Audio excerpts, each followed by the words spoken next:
একসময়ের ব্যস্ত মার্কেটগুলো এখন যেন একবারেই শান্ত। বহু বাংলাদেশের কাছে নিউ মার্কেট, মার্কুইস স্ট্রিট, হাসপাতাল পাড়া এই নামগুলো সুপরিচিত। ঈদ পুজোর শপিং বা চিকিৎসার জন্য বাংলাদেশিরা ছুটে যান ভারতের এই জায়গাগুলোতে। কিন্তু হঠাৎই কমেছে বাংলাদেশির আনাগোনা। বসে মাছি মারছেন ওই এলাকার ব্যবসায়ীরা। 2 মাস আগেও এই এলাকাগুলির অর্থনীতির ভিত ছিল বাংলাদেশের ব্যবসায়ী, পর্যটক, চিকিৎসারত ব্যক্তি ও সেখানকার সাধারণ মানুষ। তবে হঠাৎই বাংলাদেশ থেকে আগত পর্যটক কমে যাওয়ায় সেখানকার অর্থনীতিতে নেমেছে ধস।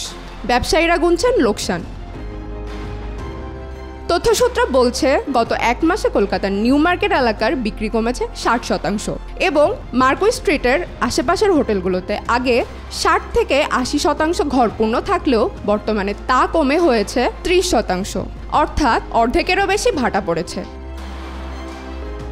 এই বিষয়টি নিয়ে নিউ মার্কেটের ব্যবসায়ীদের সাথে কথা বললে তারা জানান, মূলত বাংলাদেশি পর্যটক কমে যাওয়ার কারণে এমনটা হয়েছে। তারা আরও বলেন, এই অবস্থার কিছুটা উন্নতি হলে ভালো হবে, না হলে এবারের কেনাকাটার মৌসুমে পুরোপুরি লস হবে।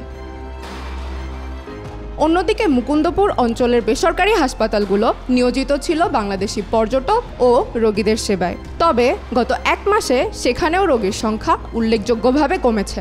একটা বেসরকারি হাসপাতাল থেকে জানা গেছে, গত জুন-জুলাইতে রোগীর সংখ্যা 1,500-এর মতো থাকলেও আগস্ট মাসে তা কমে হয়ে এসেছে মাত্র 875 জনে।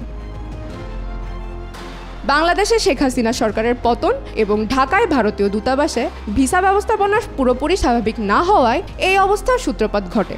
তবে কলকাতার আরজিকর হাসপাতালে তরুণী চিকিৎসকের ধর্ষণ ও হত্যাও এর আরেকটি কারণ বলে জানিয়েছে ভারতীয় গণমাধ্যম।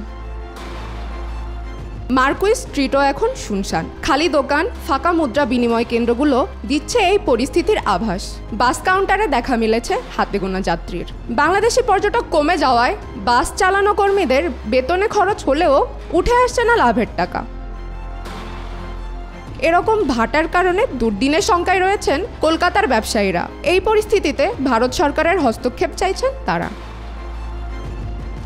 চন্দ্রিকা মজুমদার, আজকাল, নিউজ ডেস্ক।